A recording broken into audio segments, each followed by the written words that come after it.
Tokyo एक ऐसा शहर जो लोगों की नजरों में एक बहुत बड़ा जंग जीत चुका था। शिन गॉडजिला के अंत से दुनिया ये मान बैठी थी कि हमने विनाश को जमाकर मार दिया है, लेकिन वास्तविकता ये बिल्कुल भी नहीं थी। वरना शिन गॉडजिला के सीक्वल के बारे में मेकर्स दोबारा नहीं सोचते, क्योंकि टोक्यो के लोग जिसे जमा हुआ विनाश सोच रहे थे वो तबाही की एक छोटी सी झलक थी, और वो तो बस एक हाइबरनेशन स्टेट में रहते हुए भी पूरी दुनिया को ऑब्जर्व कर रहा था। वो सिर्फ सोच रहा था, हर एक पल, हर एक मिनट, हर एक सेकेंड उसके सेल्स भी काम कर रहे थे। और जिसे लोगों ने इसका अंत मान लिया वो तो एक नए अंत का बस शुरुआत ही था, क्योंकि शिन गॉडजिला का अंत संभव है ही नहीं। हालांकि ये संभव है कि ये अपने 8वें स्टेज में पहुंच जाए, और तब पूरे ब्रह्मांड को नष्ट करने से इसे कोई नहीं रोक सकता। पर काइसे एरा में भी एक ऐसा ही ऊर्जा का भंडार है जो धरती पर इसलिए जाता है ताकि वो वहां की ऊर्जा को खाकर खुद को और भी ताकतवर बना सके। और इसे तो इंसान रोकने का भूल भी नहीं करते, क्योंकि ये नहीं सोचता, ये बस मारना जानता है। ये पूर्ण रूप से ऊर्जा का भूखा है, और इसके सामने यदि शिन गॉडजिला जैसी 8वीं फॉर्म की ऊर्जा का भंडार आ जाए तब एनर्जी गॉडजिला के मुंह से तो लार टपकने ही लगेगा। पर क्या एनर्जी गॉडजिला इतना भी काबिल है कि ये शिन गॉडजिला का मुकाबला कर पाए? तो आइए जानते हैं इन सवालों के जवाबों को आज के इस वीडियो में। पर वीडियो में आगे बढ़ने से पहले वीडियो को लाइक और हाइप करना बिल्कुल न भूलें।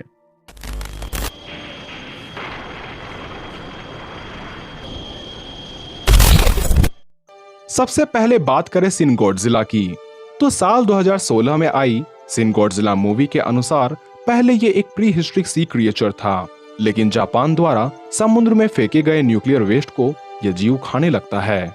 परिणामतः इस जीव के शरीर में भारी मात्रा में बदलाव होने लगती है, और ये कुछ ही सालों में अपनी चौथी अवस्था को प्राप्त कर लेता है। महज 60 सालों की उम्र में ही ये मॉन्स्टर 389 फीट ऊंचा हो जाता है, और इतनी तबाही मचाने लगता है जितना दूसरा कोई गॉडजिला इस उम्र में नहीं मचा पाया था। वैसे तो मूवी में शिन गॉडजिला मात्र 4 अवस्थाओं तक ही पहुंच पाता है और अपने प्रारंभिक अवस्थाओं में ही मारा जाता है। पर शिन गॉडजिला की आर्ट बुक के अनुसार अगर शिन गॉडजिला उस वक्त मारा न जाता तो इसके 8वीं अवस्था यानी आखिरी अवस्था तक पहुंचने से पहले इसे ब्रह्मांड की कोई ताकत नहीं रोक पाती। और एक बार यदि ये अपनी 8वीं अवस्था तक पहुंच जाता तब इसके आगे गॉडजिला अर्थ भी गाजर मूली के बराबर है। पर गॉडजिला की आखिरी अवस्था की ताकत को जानने से पहले बात करें हम इनकी सभी फॉर्म की, ताकि ये समझना आसान हो जाए कि ये गॉडजिला अल्टीमा से किस प्रकार अलग है। हालांकि दोनों में ही सेल्फ म्यूटेशन की लाजवाब की क्षमता पाई जाती है, पर शिन गॉडजिला ये म्यूटेशन इतनी जल्दी दिखाता है कि चौथी अवस्था तक पहुंचने में इसे ज्यादा वक्त नहीं लगा। यहाँ तक कि ये महज कुछ ही सालों के भीतर अपनी चौथी अवस्था को प्राप्त कर लेता है। खैर बात करें इसके पहली अवस्था की, तो ये पहली अवस्था में लोगों को सिर्फ अपना पूंछ दिखलाता है और मैग्मा की उल्टियां करके पूरे पानी को गर्म कर देता है। यहाँ तक कि इसके विशाल शरीर की हलचल से पूरा शहर जलमग्न होने के कगार पर पहुंच जाता है। दूसरी अवस्था में इसने जमीन पर रेंगना सीखा, पर रेंगते वक्त भी इसने तबाही मचाने में कोई कसर नहीं छोड़ी, क्योंकि उस वक्त भी इसके शरीर से गर्म मैग्मा निकल रही थी, जो इसके शरीर को भले ही नुकसान न पहुंचा रही हो, पर यह अपने आसपास मौजूद सभी चीज को जलाकर पिघला रही थी। तीसरी अवस्था में आते ही इसके हाथ व पैरों का पूर्ण रूप से विकास होने लगता है, और यह धरती पर सीधा खड़ा होकर चलना सीख जाता है। साथ ही इस अवस्था में इसकी आकार भी काफी बढ़ जाती है। चौथी अवस्था में आते ही इसके डोर्सल प्लेट ग्लो करने लगते हैं, और इस अवस्था में इसने रेडिएशन वाली उल्टियां करना शुरू कर दी, यानी पहली अवस्था में भी उल्टी और चौथी अवस्था में भी। उसके बाद इसकी एटॉमिक रे ने जो तबाही मचाई उससे आप भली भांति परिचित होंगे। मूवी में आपने ये ध्यान दिया होगा कि जब शिन गॉडजिला को कोआगुलेंट खिलाकर मारा जाता है तब ये अपने निर्जीव अवस्था में चला जाता है और इसके पूरे शरीर में हरकत होना बंद हो जाती है। लेकिन अगर कोआगुलेंट थोड़ी देर बाद दी गई होती तो शिन गॉडजिला के शरीर में काफी भयंकर परिवर्तन देखने को मिलते हैं। मनुष्य से मुकाबला करने के लिए इसका शरीर भी इंसानों जैसी संरचना प्राप्त करना शुरू कर देती। साथ ही इसमें इतनी शक्तियां आ जाती जो अपने एक बचे हुए कोशिका से भी खुद को जीवित कर लेता। और ये अवस्था होती इसकी 5वीं अवस्था, जिसमें उड़ पाना तो इसके लिए आम बात होती, पर शायद इस अवस्था में ये पूरे इंसानों की सभ्यता का अंत कर देता। छठी अवस्था पहुंचते ही ये हवा और पानी पर अपनी निर्भरता पूरी तरह से खो देता। यानी अब ये कैसे भी क्लाइमेट में या बिना किसी एटमॉस्फेयर और रिसोर्सेज के भी जिंदा रह पाता। सेल्फ एनर्जी प्रोडक्शन की भी क्षमता अब इस मॉन्स्टर के पास आने लगती और ये अपने रूप को भी जब चाहे छोटा या बड़ा कर सकता और ये धरती को छोड़कर दूसरे प्लेनेट को नष्ट करने के लिए भी निकल जाता। वहीं 7वीं अवस्था में ये कहीं भी सरवाइव करने के काबिल बन जाता और ये एक हाइव माइंड मॉन्स्टर बन जाता। यानी अब इसमें इतनी क्षमता आ जाती कि ये तुरंत जान लेता कि इसके चारों ओर क्या घटित हो रहा है और अपनी 7वीं अवस्था तक पहुंचते पहुंचते ये अपने शरीर में ही एक मिनी यूनिवर्स बनाने के काबिल बन जाता। पर म्यूटेशन यही समाप्त नहीं होती, क्योंकि 8वीं अवस्था यानी आखिरी अवस्था तक पहुंचते ही इस पर फिजिक्स के सभी रूल्स अप्लाई नहीं होते। यानी ये एक प्रकार से गॉड बन जाता और पूरी तरह से अमर तो बनता ही, साथ ही ये ओमनीपोटेंट यानी सर्वशक्तिशाली, ओमनी प्रेजेंट यानी सर्वत्र उपस्थित तथा स्पेस एक्सपेंशन या अपने यूनिवर्स को विस्तृत करने के भी काबिल बन जाता। इसमें लाइफ को बनाने की लाजवाब की क्षमता आ जाती। पर क्या ये एक जीवन जो कि एनर्जी गॉडजिला है उसे मिटाने जितना काबिल बन पाता है?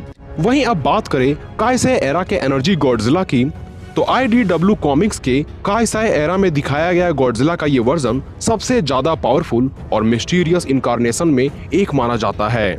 इसे अक्सर फैंस एनर्जी गॉडजिला के नाम से भी जानते हैं, क्योंकि इस फॉर्म में गॉडजिला सिर्फ एक मॉन्स्टर नहीं बल्कि चलती फिरती कॉस्मिक एनर्जी बन जाता है। बात करें एनर्जी गॉडजिला के ओरिजिन की, तो काइसाई एरा का energy Godzilla normal nuclear energy के म्यूटेशन के आगे का स्टेज है। IDW लॉर के मुताबिक गॉडजिला पे अर्थ के सारे न्यूक्लियर एक्सपेरिमेंट, डायमेंशनल एनर्जीज और कॉस्मिक रेडिएशन का कंबाइंड असर पड़ता है। ये एनर्जी सिर्फ अर्थ तक सीमित नहीं होती बल्कि स्पेस टाइम कॉन्टिन्यूम से जुड़ा होता है।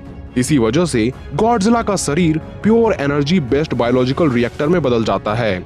इस अवस्था पर गॉडजिला नेचर का एक हिस्सा नहीं बल्कि नेचर के रूल्स को तोड़ने वाली पावर्स बन जाता है। काइसाई एरा की कहानी में दिखाया जाता है कि अर्थ पर multiple kaiju war, alien invasions और इंटर डायमेंशनल थ्रेट होते हैं। ह्यूमंस और एलियन नॉन न्यूक्लियर वेपन से गॉडजिला को रोकने में फेल हो जाते हैं। जब अर्थ का बैलेंस टूटने लगता है तब गॉडजिला अपनी एनर्जी फॉर्म में जाग जाता है। इस फॉर्म में गॉडजिला सिर्फ काइजू से नहीं बल्कि पूरे प्लेनेटरी और कॉस्मिक थ्रेट से लड़ता है। कई बार गॉडजिला को स्पेस में फाइट करते हुए भी दिखाया गया है। ये वर्जन गॉडजिला अर्थ से भी ज्यादा अनस्टॉपेबल दिखाया गया है।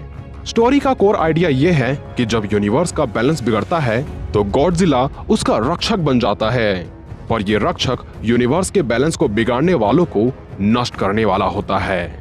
बात करें काइसाई एनर्जी गॉडजिला के पावर्स एंड एबिलिटीज की, तो इसके पास है प्योर एनर्जी फिजियोलॉजी। गॉडजिला का शरीर सॉलिड फ्लैश प्लस एनर्जी का हाइब्रिड होता है। नॉर्मल वेपन्स, मिसाइल्स या न्यूक्लियर बॉम्ब्स इस पर बिल्कुल बेअसर होते हैं और इसकी एटॉमिक ब्रीथ को एनर्जी एम्पलीफाइड एटॉमिक ब्रीथ कहा जाता है, जिसमें यह सिर्फ एटॉमिक ब्रीथ नहीं, इसमें कॉस्मिक रेडिएशन, न्यूक्लियर प्लाज्मा और डायमेंशनल एनर्जी होता है। इसके एटॉमिक ब्रीथ में पूरे शहर, पूरी फ्लीट्स और पूरी काइजू की सेना एक ही ब्लास्ट में भाप बनकर उड़ सकते हैं। इस गॉडजिला के पास कॉस्मिक एनर्जी एब्जॉर्प्शन की भी पावर है, जिसमें गॉडजिला न्यूक्लियर रिएक्टर्स, स्टार जैसे एनर्जी सोर्सेस और इंटर डायमेंशनल पोर्टल से एनर्जी एब्जॉर्ब करता है और जितनी ज्यादा ये एनर्जी को एब्जॉर्ब करता है ये उतना ही पावरफुल बनता जाता है। इस गॉडजिला की रीजनरेशन की क्षमता को नियरली इनफाइनाइट माना जाता है, क्योंकि अगर गॉडजिला का बॉडी डिस्ट्रॉय हो भी जाए तो वो एनर्जी पार्टिकल से खुद को दोबारा रीजनरेट कर सकता है। इस वर्जन को ट्रू इमॉर्टल कहना गलत नहीं होगा, क्योंकि जिसे नष्ट करने के बावजूद भी वो पुनः बन जाए तो वो भला अमर क्यों ना हो। एनर्जी गॉडजिला के पास प्लेनेटरी एंड डायमेंशनल कंट्रोल भी है। इसी वजह से यह अर्थ के टेक्टोनिक प्लेट्स, रेडिएशन लेवल और एटमॉस्फेयर पर इनडायरेक्ट कंट्रोल कर सकता है। काइसाई एरा में यह हिंट दिया जाता है कि गॉडजिला डायमेंशंस के बीच ट्रेवल और रियलिटी डिस्टॉर्शन भी कर सकता है, यानी ये रियलिटी को पूरी तरह से बदल कर रख सकता है और डायमेंशन ट्रेवल करने की वजह से ये टाइम को भी अपने वश में कर सकता है। इसलिए इस गॉडजिला को यूनिवर्स का किंग कहते हैं और ये किंग सिर्फ किंग ऑफ द मॉन्स्टर नहीं बल्कि king of the all eras जैसा ट्रीट किया जाता है। दूसरे काइजूस इसके प्रेजेंस से ही खुद को उसके सामने झुका देते हैं। यानी दोनों को कंपेयर करें तो हमें पता चलता है कि एक और जहां एक गॉडजिला की ताकत उसका अनस्टॉपेबल एवोल्यूशन है, वहीं दूसरा पहले से ही वो विनाश है, जिसे ताकत तो दूसरे के विनाश से प्राप्त होती है। इसलिए अगर शुरुआती 4 से 5 स्टेज में एनर्जी गॉडजिला ने सिन गॉडजिला को पूरी तरह से कंज्यूम कर लिया, तब तो ये जीत सकता है। वरना सिन गॉडजिला अगर अपनी 8वीं अवस्था को प्राप्त कर ले, तब एनर्जी गॉडजिला दुनिया के कितने भी प्लैनेट्स के एनर्जी को सोख ले, वो सिन गॉडजिला का मुकाबला कभी भी नहीं कर पाएगा। इसलिए आज के इस बैटल का विनर 8वीं स्टेज वाला सिन गॉडजिला है। खैर, इस पर आपकी राय अलग हो सकती है, जिसे आप कमेंट बॉक्स में जरूर लिखें। तो आज के लिए बस इतना ही, मिलते हैं अगले वीडियोस में।